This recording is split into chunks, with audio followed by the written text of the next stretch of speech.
십계명의 제 8번째 계명, 같이 출애굽기 20장 15절의 말씀을 같이 읽도록 하겠습니다. 함께 읽어요. 시작. 도둑질하지 말라. 우리 어린 자녀들 키울 때 부모님들이 이런저런 이야기들을 많이 하죠. 자기 전에 양치질 꼭 하고 자라. 오락은 너무 많이 하면 안 좋으니까 오락 좀 그만해라. 그리고 놀고 싶으면 숙제 먼저 하고 놀아라. 이런저런 이야기 많이 해요. 그런 이야기 하면 여러분들 어릴 적에 자녀들이 예 어머니 알겠습니다. 그리고 들어가서 어머니 말씀대로 잘 순종하고 그러던가요? 그 잔소리 좀 그만해. 아이들이 막 짜증내고 싫어하고. 근데 그런 이야기들을 옆집 아이한테는 안 해요. 하나요? 옆집 아이가 가서 오락을 하든지 똥을 싸고 뭉개든지 이야기하지 않아요. 왜 얘기해요? 내 자식이니까. 내 사랑하는 내 자녀니까. 아이들이 그것이 잔소리하고 들릴지는 모르지만 부모는 사랑하게 이야기하는 거예요. 하나님은 저와 여러분들에게 늘 성경을 통해서 말씀하세요. 사실 하나님의 말씀 안 듣는 세상 사람들은 주님의 간섭을 받지 못하죠. 바라기는 저도 여러분들도 주님이 말씀하실 때 잔소리로 듣지 마시고 마음 문 열고 귀담아 잘 들을 수 있기를 바랍니다. 우리 십계명 말씀을 계속 공부하고 있는데 한번 복습하도록 하겠습니다. 제1계명부터 가로 넣기예요. 제1계명 시작. 너는 나 위에 다른 신들을 내게 두지 말라. 제2계명 너를 위하여 새긴 우상을 만들지 말라. 제3계명 너는 네 하나님 여호와의 이름을 망령되게 부르지 말라. 제4계명 안식일을 기억하여 거룩하게 지키라. 5계명 내 부모를 공경하라. 제6계명 제7계명은 간음하지 말라. 제8계명은 도둑질하지 말라. 오늘은 8번째 계명 도둑질하지 말라. 거꾸로 올라가 볼게요. 7계명은 뭐죠? 제7계명은 간음하지 말라. 6계명은요? 5계명은요? 네, 4계명은 안식일을 기억하여 거룩하게 지키라. 3계명은요? 너는 내 하나님 여호와 이름을 망령되게 부르지 말라. 2계명은 너를 위하여 새긴 우상을 만들지 말라. 제1계명은 너는 너 위에 다른 신들을 내게 두지 말라. 오늘은 8번째 계명 시작. 도적질이야? 도둑질이야? 도적질이 더 큰가요? 도둑질이 더 큰가요? 도적질이 좀 크게 느껴지네. 여러분들은 정상 체온이 몇 도인지 아시죠? 36.5도. 만약에 정상 체온보다 지나치게 체온이 높든 아니면 지나치게 체온이 낮으면 몸에 이상이 있는 겁니다. 36.5도는 하나님께서 정해주신 온도예요. 여러분, 우리 체온이 36.5도를 유지할 때, 정성 체온일 때 우리가 가장 건강하고 행복하게 지낼 수 있습니다. 여러분, 십계명도 체온과 같은 거예요. 우리 인생의 행복을 위해서 하나님께서 주신 기준, 그리고 하나님께서 주신 척도. 그래서 십계명은 우리 인생의 행복을 위한 하나님의 헌장입니다. 그리고 십계명은 우리 행복을 위한 하나님의 울타리예요. 너희들이 십계명이라는 이 울타리 안에 있을 때 참된 만족과 행복을 누릴 수 있다. 그래서 십계명은 인간 행복을 위한 하나님이 우리에게 주신 선물입니다. 선물 받겠어요? 안 받겠어요? 여러분, 선물 받죠? 그래서 십계명은 구원의 조건이 아니고 구원받은 성도들이 따라야 될 삶의 지침입니다. 오늘은 8번째, 뭐 하지 말라고요? 여러분, 지금까지 태어나서 한 번도 도둑질 안 해보신 적 있어요? 나 한 번도 안 해봤는데. 아니요, 우리가 담 넘고 이웃집 물건 훔쳐오고 그러지 않았어도 삶을 살다 보면 그럴 수 있어요, 없어요? 있어요. 잘 들으세요. 목욕탕에 가면 수건을 제공해 주거든요. 근데 이 수건 회수율이요, 남탕의 경우는 120%, 여탕의 경우는 30%밖에 안 돼서 수건이 많이 없어진대요. 그래서 어느 목욕탕에서 저렇게 수건을 만들었어요. 정직과 도덕은 수건 한 장 차이입니다. 얼마나 가져가면.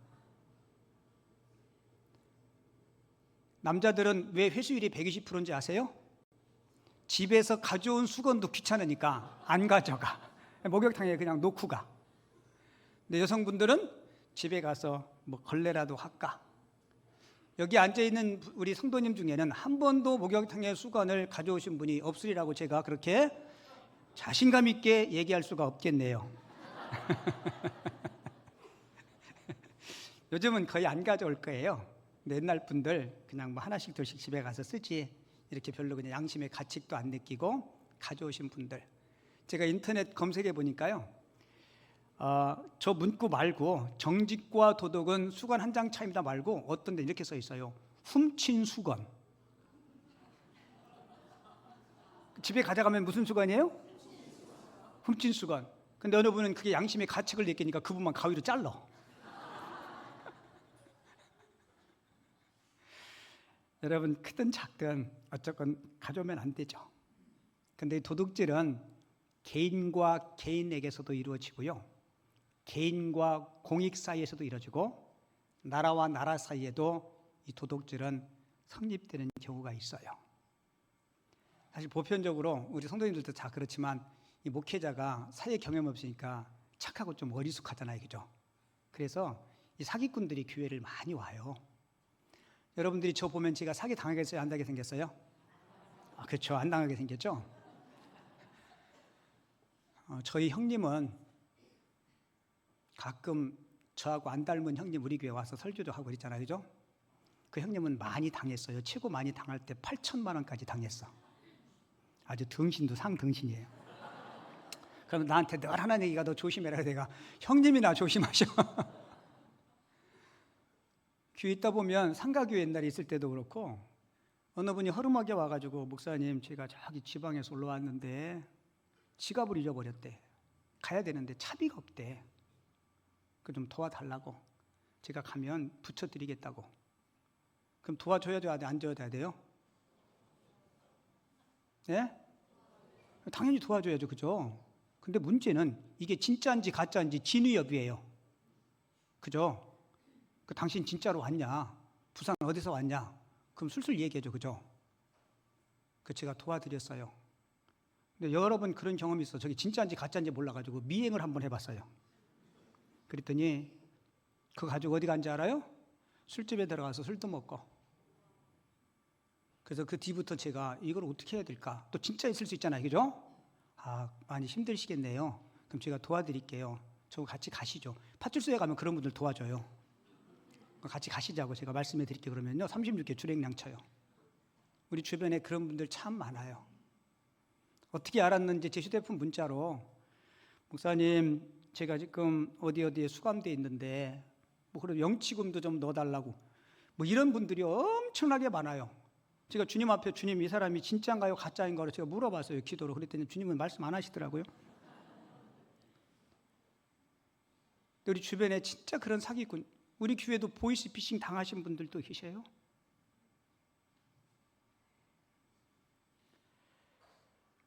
여러분, 영국에 가면 대형 박물관이 있어요. 세계 여러 나라들의 유물이 엄청나게, 그 박물관이 큽니다. 근데 그 박물관에 전시되어 있는 유물 때문에 국제 분쟁이 계속 있어요. 왜냐하면 거기에 전시되어 있는 유물이 다 영국제가 아니에요.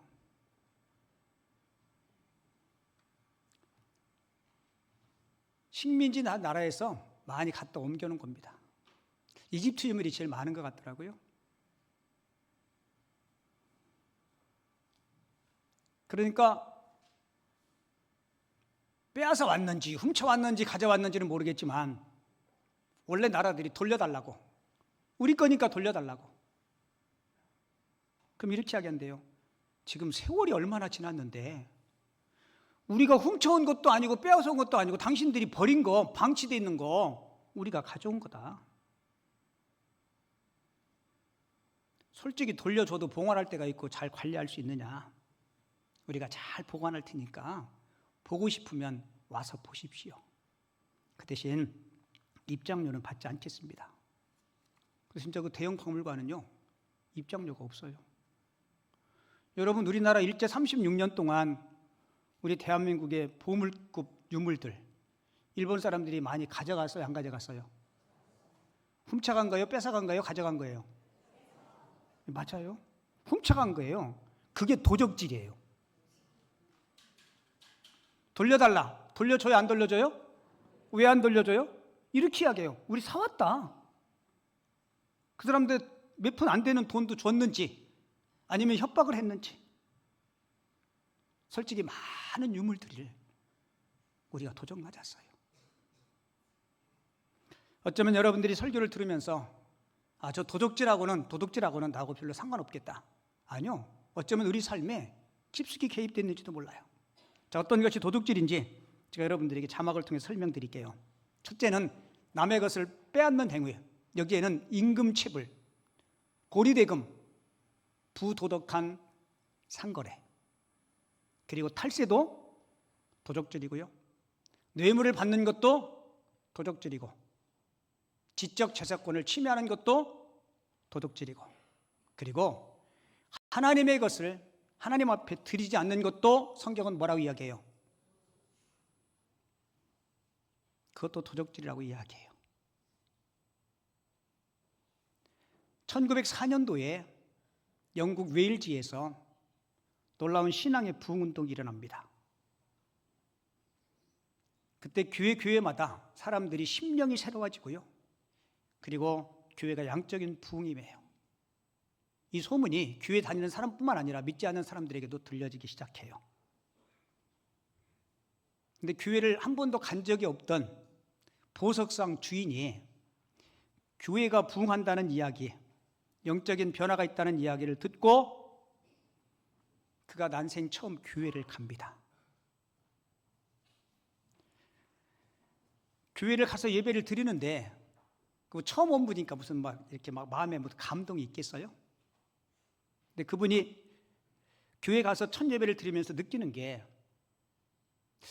성도들이 이렇게 소리내서 뜨겁게 기도하는 것, 찬양을 열심히 하는 것 외에는 별로 자신에게는 큰 감동이 없는 거예요. 그래서 별거 아니네, 그냥 교회 다니는 기독교인들만의 그런 요란한 감정 잔치에 불과하다라고 생각하고 그 다음부터 교회를 안 나가요. 그러던 어느 날 어떤 한 젊은이가 그 보석상 가게에 와서는 보석 하나를 내놓는 거예요. 그리고는 그 주인에게 용서를 구하는 거예요. 사실은 이 보석을 제가 여기서 훔친 건데 양심의 가책을 느껴서 돌려드린다라고. 근데 보석상 주인이 궁금한 거예요. 왜 그런 생각, 왜 그런 결심을 하게 됐냐고 물으니까 이 청년이 이렇게 하게 해요. 내 마음속에 성령이 임하고, 그리고 내 마음에 놀라운 부흥이 일어나서 내 마음에 임한 그 하나님의 성령이 내 양심에 계속 호소를 해서 내가 마음을 고쳐먹고 반납하려는 생각을 가지고 왔다고. 정말 죄송하다고, 미안하다고.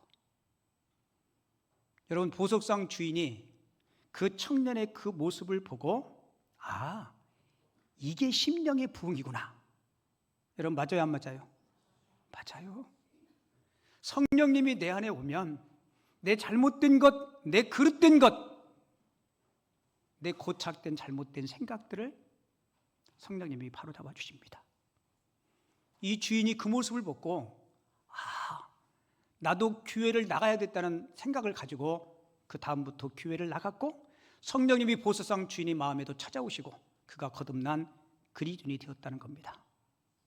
여러분, 이게 진정한 부흥이에요. 아무리 교회를 10년, 20년, 30년 다녀도 말씀을 내 머리에 지적인 것으로만 간직하고 여러분들의 삶의 결단과 변화가 없으면 그것은 성령의 역사가 아니에요. 바라기는 저도 여러분들도 하나님의 말씀을 들을 때 어떤 때는 아멘으로 공감도 하고요, 위로도 되고 감사도 되고 치유도 돼요. 근데 어떤 말씀은 막 가슴이 찔려. 그런 말씀 있어요, 없어요? 그리고 여러분은 찔리면 빨리 깨달아야 되는데, 이거는 아무개 집사가 들어야 되는데 이렇게 얘기하면 안 돼요. 여러분, 주님께서 말씀하실 때 그 말씀을 아멘으로 받고, 혹시 찔림과 연약함이 있으면 빨리 고치고 회복할 수 있기를 바랍니다. 사람의 질병 중에요, 그 통증을 못 느끼는 질병이 있대요. 이게 아주 희귀한 질병인데요, 칼로 베어도 하나도 아프지 않대요. 그런 분은 칼로 베어도요, 그냥 마취 없이 꼬매도 하나도 통증을 못 느낀대요. 좋을까요, 안 좋을까요? 여러분, 몸이 여러분들에게 말하는 소리를 여러분들 들을 수 있나요? 몸이 여러분들에게 말해요, 안 해요? 말하죠. 어떤 때는 이렇게 말해요. 찌뿌둥하다. 참 희한해, 표현이. 몸이 뭐하다고요? 찌뿌둥하다. 그거는 우리만 알 수 있는 이야기예요. 몸이 말하면 몸의 소리를 들어야 우리가 건강하게 살아갈 수 있죠, 그죠? 여러분, 하나님도 저와 여러분들에게 무슨 말씀을 하실 때 이렇게 찔림이 되고 아픔이 된다면 꼭 살펴보실 수 있기를 바랍니다. 자, 그러면 도둑질의 유혹을 이기려면 제가 여러분들에게 간단하게 세 가지를 말씀드릴 때, 첫 번째로는요, 노동의 가치를 존중해야 합니다. 뭐의 가치를요? 그렇죠. 이 도둑질이라는 말을 히브리어로는 가나브라고 이야기해요. 그 구약의 용어로는 무슨 뜻이냐면 바르지 못한 방법으로 이익을 추구하는 행위. 이게 뭐라고요? 이게 도둑질이에요. 같이 읽어볼게요. 시작. 바르지 못한 방법으로 이익을 추구하는 행위. 그 기차나 버스나 뭐 지하철 같은 거, 그 어린 아이들은 요금 안 받죠? 몇 살부터 요금 받아요? 미취학 아동? 아니요. 제가 보니까 6세 미만. 6세 미만이면 6세가 포함돼요, 안 돼요? 6세 미만은 6세가 포함 안 돼요. 그러니까 5살까지는 무료예요. 어떤 어머니가 5살짜리, 아니 6살짜리하고 저 멀리 지방에 기차를 타고 가는데 그 몇 푼 안 드는 요금 아끼려고 애한테 세뇌교육 시켰어요. 차장이 묻거든, 몇 살? 5살이라고 이야기해라. 알았어, 엄마. 그리고 탔는데 차장이 물었어요. 너 몇 살이니? 순진한 애들 이렇게 하게요. 엄마가요, 5살이라고 말을 해요. 근데 얘는 좀 똘똘했어요. 그렇게 얘기 안 했어요. 몇 살이니? 그랬더니 지금은 5살이고요. 기차에서 내리면 6살이에요. 그러면 어쩌면 뭐 몇천 원, 몇만 원 벌지는 모르지만 바늘 도둑이 서도둑 된다고. 그러면 되게 무뎌져요. 그러면서 크면서 잘못된 인성을 가질 수 있죠. 땀 흘림 없이 이익을 추구하는 무리를 우리는 불안당이라고 이야기합니다. 그러니까 정도에 넘어선 투기, 그리고 도박의 심리도 넓은 의미에서 도둑의 심리라고 이야기할 수 있어요. 그 미국에서 거액의 복권에 당첨된 사람들 있죠? 그 사람들의 당첨된 이후의 삶을 추적해서 연구한 사람이 있었습니다. 근데 우리 생각에는 복권에 당첨되면 불행 끝, 행복 시작일 것 같은데, 복권에 당첨된 이후에 그 사람들의 삶을 추적한 결과 더 행복해진 사람이 거의 없었다는 거예요. 그러니까 우리가 세상 살아가면서 요행 바라지 말고 땀 흘려 일하고 일의 정당한 대가를 누릴 수 있어야 됩니다. 그래서 에베소서 4장 28절에서 이렇게 이야기해요. 같이 읽을게요. 자기 손으로 수고하여 선한 일을 하라. 하나님을 경외하는 사람들이 추구해야 될 행복한 인생을 시편 128편 1절과 2절은 이렇게 이야기해요. 여호와를 경외하며 그의 길을 걷는 자마다 복이 있도다. 같이 읽을게요. 내가 내 손이 수고한 대로 먹을 것이라. 내가 복되고 형통하리로다. 아멘. 1517년도에 종교개혁이 일어나죠. 이 종교개혁자들의 업적 중에 하나가 직업에는 귀천이 없다. 그리고 모든 직업은 하나님께서 부르신 소명이다. 여러분 맞아요, 안 맞아요? 직업에 귀천이 있나요, 없나요? 근데 없다고 말하는데 사람들은 귀천이 있는 것처럼 사람들을 바라봐요. 종교개혁자 루터가 책상 앞에 이렇게 써 있대요. 하나님 아버지께서 일하시니 나도 일한다.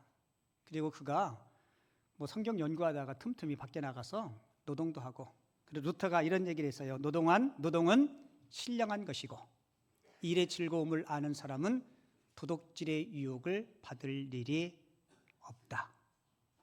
그러니까 여러분들이 주어진 일들, 목사님이 주일날 설교하는 것 못지않게 여러분들이 주어진 일에 직업 소명론을 가지고 성실하게 잘 감당하시기를 바랍니다. 그리고 이 도둑질의 유혹을 이기려면 두 번째로는 드림의 삶을 실천하셔야 돼요. 자, 성경은 도둑질의 근본적인 이유를 이렇게 이야기해요. 하나님과 바르지 못한 관계라고. 자, 도둑질의 근본적인 이유가 뭐라고요? 하나님과 바르지 못한 관계라고. 여러분 맞아요. 여러분 지금까지 살아오시면서 여러분들이 누린 모든 것 다 하나님께서 여러분들에게 주신 선물이죠. 제 소리 잘 들려요? 갑자기 마이크 소리가 죽었어. 방송실 건드렸죠? 웃는 거 봐. 내가 기가 막히게 알아. 모니터 스피커 볼륨을 줄였어. 딴 점 피우다가. 여기만 보는 것 같아도 잡아. 내가 전도사 때는요 앉아서 심리 봤어. 지금 목사 돼서 영성이 떨어져서 잘 못 보는데. 여러분 지금까지 여러분들 누리고 사신 것 하나님의 선물임을 믿죠? 앞으로 살아갈 날도 주님께서 채워주시고 공급해 주셔야 살아갈 것을 믿죠? 그렇죠? 내가 누리는 모든 것이 하나님의 것임을 인정하는 것, 이게 바로 드리는 삶이에요. 여러분 교회에서 신앙생활할 때 우리들이 여러 종류의 헌금들을 하시죠? 드림의 가장 기본이 뭐예요? 11조입니다. 구약의 말라기 선지자는 하나님의 백성이 11조를 망각하는 순간 우리는 하나님 앞에서 도둑이 된다라고 이야기해요. 여러분들 오해하지 마시고 잘 들으세요. 전에 어떤 분이 제가 이야기했더니 목사님이 자기한테 도둑이라 그랬대. 여러분 그렇게 곡해서 듣지 마셔요. 때로는 내가 11조를 잘 못해서 가슴이 찔린다 그러면 방법은 간단해. 뭐 하면 돼요? 하면 돼요. 그런데 온전히 하기 힘들다. 그러면 하나님 제가 아직 믿음이 약해서 환경 때문에 온전히 못하는데 제가 10분의 1은 못하더라도 20분의 1은 할게요. 아니면 30분의 1은 할게요. 여러분 그렇게 내가 주님을 닮고자 애쓰면 주님은 여러분들에게 더 필요한 것으로 충분하게 채워주실 줄 믿습니다. 자, 말라기 말씀 볼게요. 3장 8절에 성경 말씀이에요. 사람이 어찌 하나님의 것을 도둑질하겠느냐? 그러나 너희는 나의 것을 도둑질하고도 말하기를 우리가 어떻게 주의 것을 도둑질하겠느냐 하는도다. 이는 곧 11조와 봉헌물이라. 그리고 하나님께서 주신 약속이 있어요. 3장 10절 소리내서 읽어요. 만군의 여호와가 이르노라. 너희의 온전한 11조를 창고에 들여 나의 집에 양식이 있게 하고 그것으로 나를 시험하여 내가 하늘문을 열고 너희에게 복을 쌓을 것이 없도록 붙지 아니하나 보라. 아멘. 여러분 성경은 우리 인생들이 절대로 하나님을 시험해서는 안 된다고 이야기했습니다. 그런데 오늘 말라기에서 뭐라고 이야기해요? 하나님이 축복하는지 안 하는지 내가 한번 시험해도 좋다라고 이야기해요. 여러분, 하나님은 자기 이름의 명예를 걸고 너희들이 이루는 모든 것이 내가 너희들에게 준 선물임을 너희들이 인정해 달라고 말씀하는 거예요. 여러분, 화장품 회사 중에 참존 화장품이라고 아시나요? 이 참존 화장품 창업주가 원래는 독실한 불교 신자였대요. 근데 창업 초기에 무화과 약품을 제조하다가 이분이 법을 어겼기 때문에 도망자 신세가 되는데, 불교 신자라서 어디로 도망갔냐면 양산에 있는 통도사라는 절에 이분이 피해 있었는데요. 어느 날 통도사에서 신문을 보다 보니까 범인인 자기를 찾는 신문 기사가 있더래요. 공개 수배를 한 거죠. 그래서 난생 처음 통도사라는 절에서 하나님 앞에 기도했답니다. 이렇게 기도했대요. 하나님, 구해주시면 저 하나님 믿겠습니다. 여러분, 오죽 답답했으면 절에서 하나님 앞에 기도하겠어요? 그리고 자수했대요. 그리고 8억 벌금 처벌을 받은 후에 교회를 나가기 시작했답니다. 근데 교회를 나간 지 얼마 안 됐는데 어느 여자 집사님인지 모르겠지만 여자 성도가 그 성도에게 이렇게 얘기했대요. 혹시 11조를 하시나요? 교회 처음 나갔는데 모두 잘 모르잖아요. 그러면서 이렇게 이야기하더래요. 백성이 나라에 세금을 안 내면 백성 자격이 없고, 성도가 11조를 안 내면 성도의 자격이 없습니다. 그리고는 말라기 3장 10절을 소개해 줬대요. 다시 한번 보여드릴게요. 만군의 여호와가 이르노라, 너희의 온전한 11조를 창고에 들여 너희 집에 양식이 있게 하고 그것으로 나를 뭐하라고요?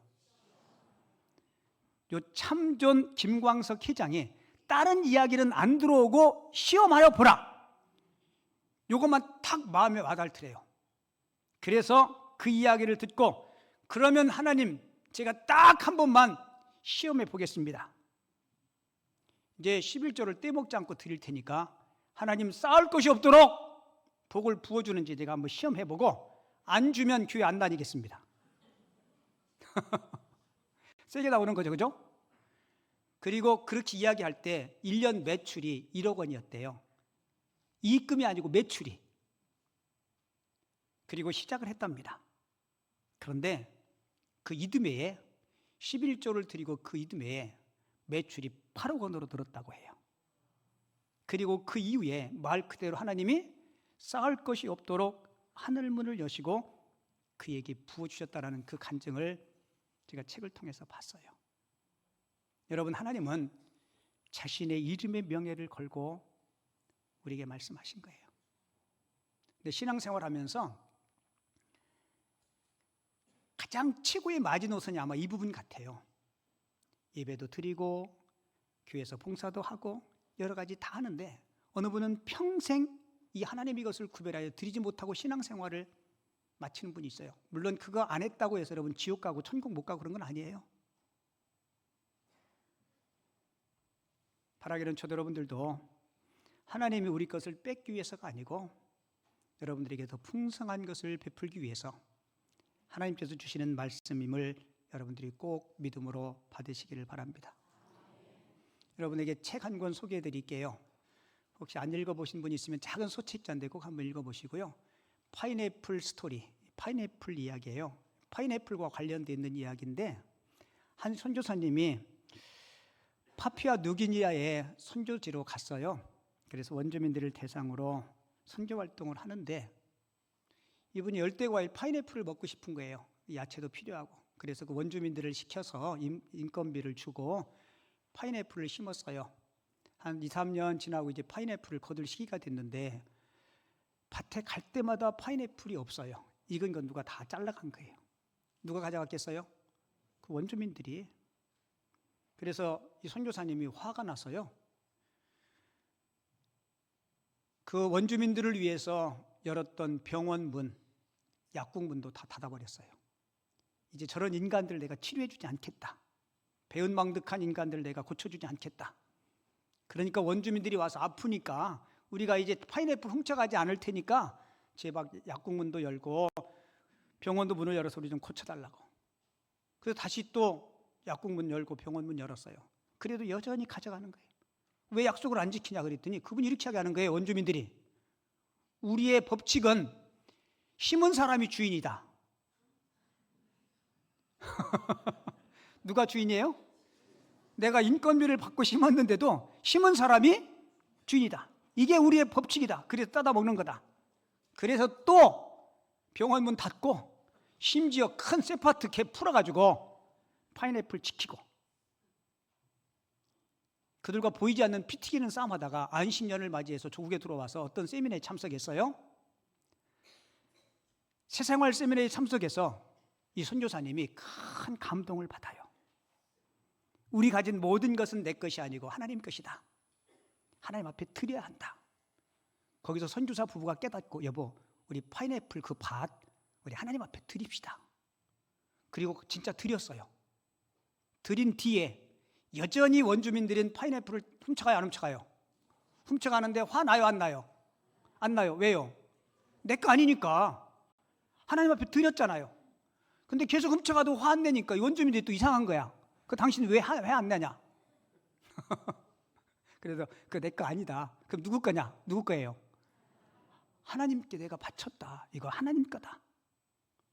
근데 마을로 돌아간 원주민들이요 심각하게 우리가 계속 하나님 거 훔치면 안 되지 않냐고.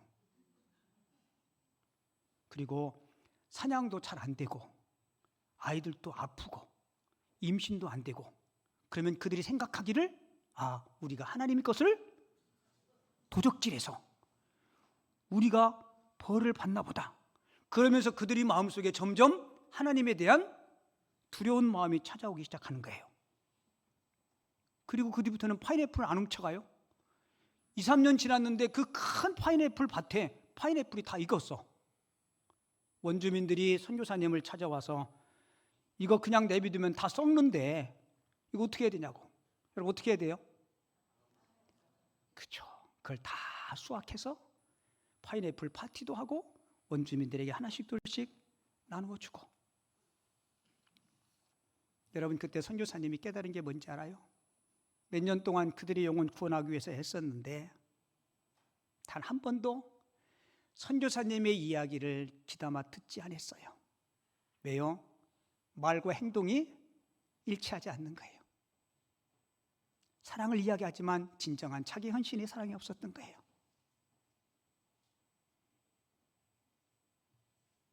이 선교사님이 이런 고백해요. 내가 하나님 앞에 변하니까 내 주변의 사람들도 변했다.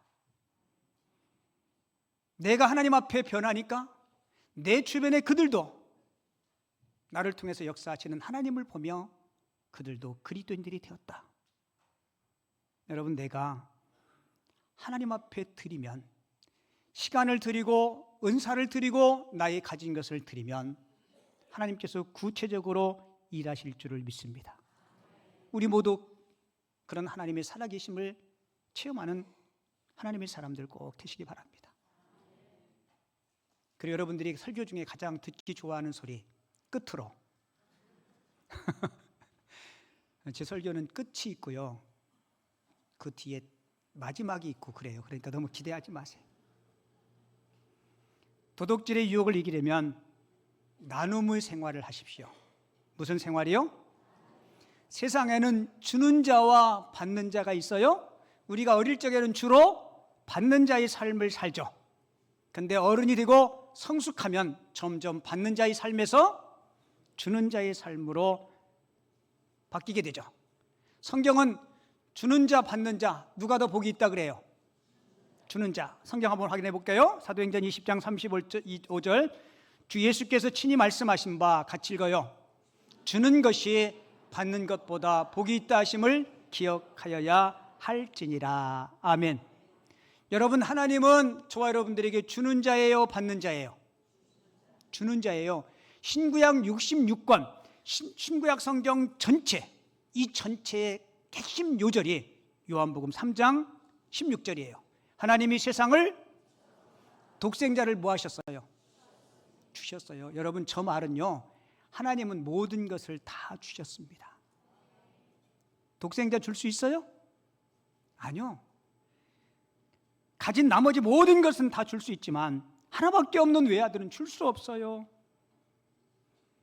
여러분, 우리가 요한복음 3장 16절의 말씀에 순종한다면 요한일서 3장 16절 이 말씀에 우리가 순종할 수 있어야 돼요. 똑같이 3장 16절인데 하나는 요한복음 3장 16절, 하나는 요한일서 3장 16절이에요. 요한일서 3장 16절 볼게요.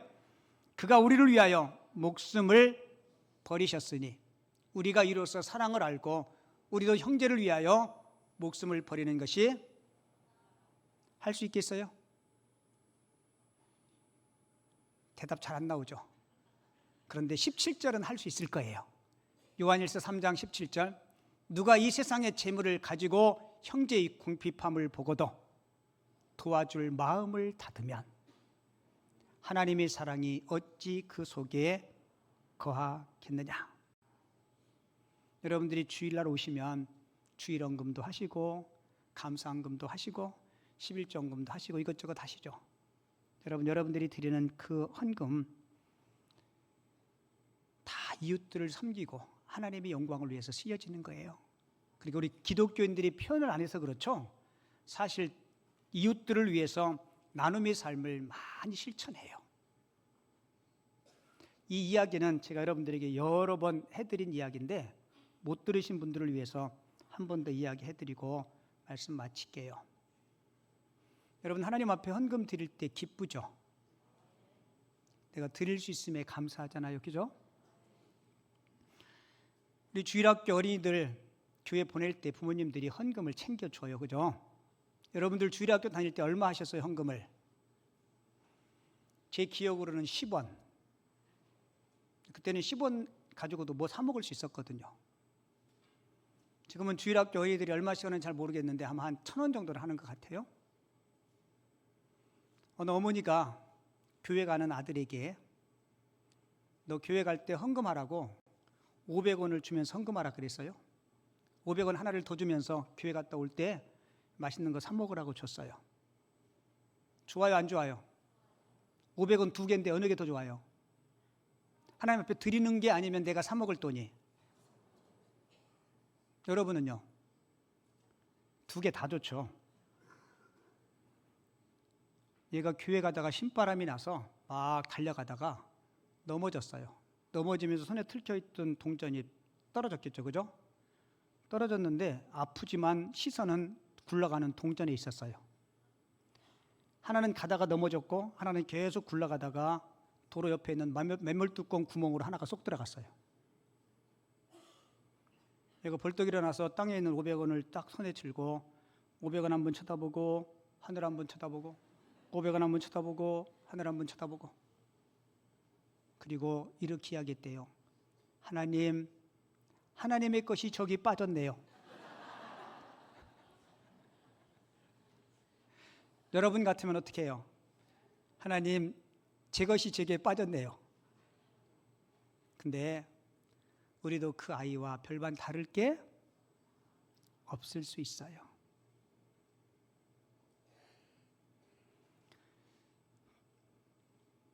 여러분, 하나님은 저와 여러분들에게 주시기를 기뻐하시는 하나님이세요. 성경에 이런 기록이 있어요. 여호와는 은혜 베푸시기를 기뻐하시고 서두르시는 하나님이시고 노하기를 더디하시는 하나님이시라고. 우리가 십계명의 8번째 계명까지 살펴보았는데요. 저와 여러분들이 십계명의 울타리를 벗어나지 않기를 바랍니다. 십계명의 울타리 안에서 참된 만족과 참된 기쁨 누릴 수 있는 우리 모든 성도님들이 되어줄 수 있기를 주님의 이름으로 축원을 드립니다.